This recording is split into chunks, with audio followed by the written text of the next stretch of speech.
Hello and welcome back to the Beam Engineer channel. Today we're going to be taking a look at a brand new mod that has just been released. It's called SimpleNG.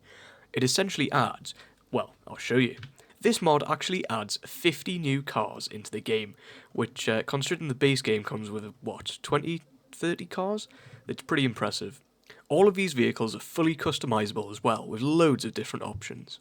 We've got such a wide range of vehicles as well, anything from this old Peugeot up to kind of a big bus, and then old Japanese sports cars, such as the one we have spawned in at the minute, and it even has a little European van. So today I'm going to be playing around with some of the favourite cars from the mod, and overall just giving my thoughts and my feedback on the mod, given the pros and cons that I've discovered so far from playing with it, and generally just enjoying looking at this beautiful Bayside Blue R34, which has been modelled absolutely amazingly.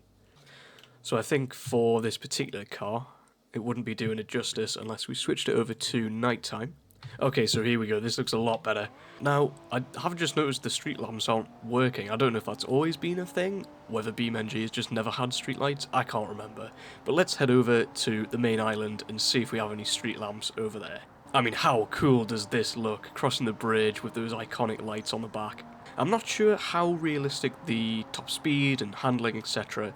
is, but we got to about 130 there, so I'm not sure how true to life that is. I might flash that up on the screen to show the actual top speed.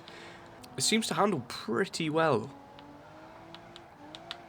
It does slide, but then feels really controllable, which I think for a car this old, I'm not sure if it would actually be like that. I think it would be pretty difficult to drive. How cool do those lights look at the back? It's such an iconic car, it's so cool to have it in BeamNG.drive. Okay, so let's see if we can maybe do some drifting. There we go. Whoa, okay, well, I'm sure the car's good for it. I think it's more just my ability rather than the car itself. Yeah, even with my very limited abilities, we can get some angle on it. There we go. That looks really good. Oh dear, there we go. We spun it. Well, it was going to happen eventually. So one thing that you might have picked up on if you've been listening acutely to the sounds of this car, I don't think it sounds particularly like the R34. It just sort of sounds like a generic car in BeamNG, which I guess isn't too bad, especially for a free mod. It's hardly like they're going to go find all of these cars in real life and make sounds for them. So yeah, all in all, the handling on these cars feels pretty damn good. They're really easy to control. How realistic that is, I don't know, but they feel really, really nice to kind of throw around. It feels very much like a classic arcade game. Oh, I thought we were going to hold that one. That would have been good. So the biggest thing for me, obviously we've had the massive selection of cars, and then also the handling is really good, but the biggest thing for me is that this mod is completely free. You can go on the website, I will link it down below, and you can download it for yourself and try it out. I think it's absolutely incredible that they've made all these variants of the cars and they're just free to try out. It's pretty awesome. Oh, yeah. These cars are really easy to drive. Oh dear. Okay, so I've just popped this back to sunrise and reset the car. I think what we'll do now is have a look at some of the other variants, because although I do love this car, it's not fair on all the 49 other vehicles if we don't give them a test too. So this is one that I was really excited to try out. Look at the size of this thing. It's absolutely tiny. You could just about squeeze two people in there. I'm surprised these little wheels are actually maintaining traction on this dirt. I'm quite impressed. It doesn't seem to have a massive top speed. We're getting to about 25, although we were going uphill. Okay, we're into the 30s. I guess you wouldn't want to go too quickly in this. It doesn't seem like the most well-built machine, although it was probably good back in the day. There we go, we're in the 40s now. Let's see how much further we can keep this going. Oh, look at that beautiful colour. This actually looks really, really good. Let me switch the UI off for a second. Look at that. Looks amazing. You can actually see the steering rack move there. That's pretty cool. Oh, it's even got one of those old wind-up motors. Can you see the little handle on the front? So there's no starter in the car. You have to get out and wind it up. I bet that wasn't fun on a cold winter's morning if it was snowing. You have to stand at the front and wind it until it goes. Okay, so we've hit 44, and it sounds to me like we've hit the top of the gear. I don't think we're going to get any quicker than this.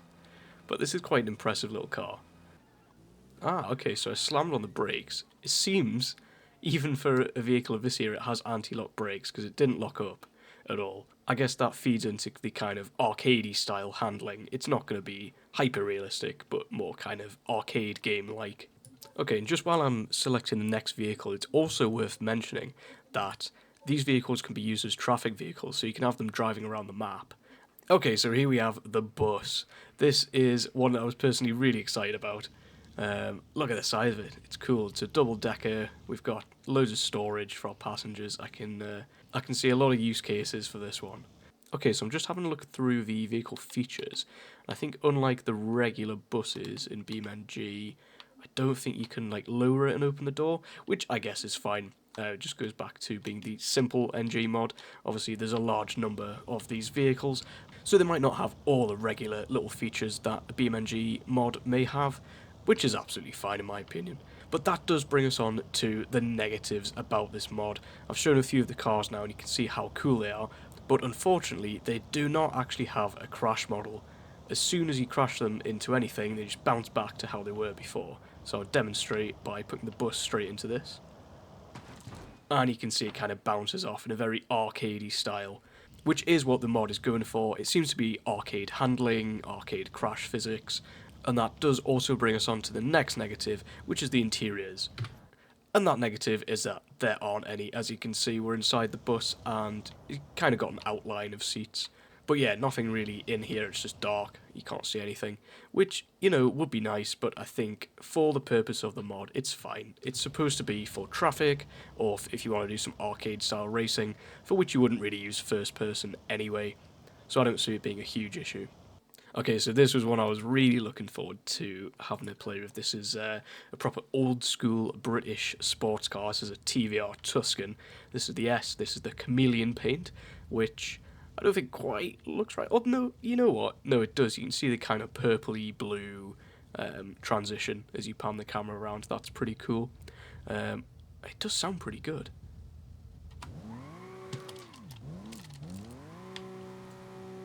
I'm quite a fan of this car in real life. I believe it has no traction control or ABS, and it's pretty powerful. So yeah, they're a little bit lethal, especially on the wet roads of England.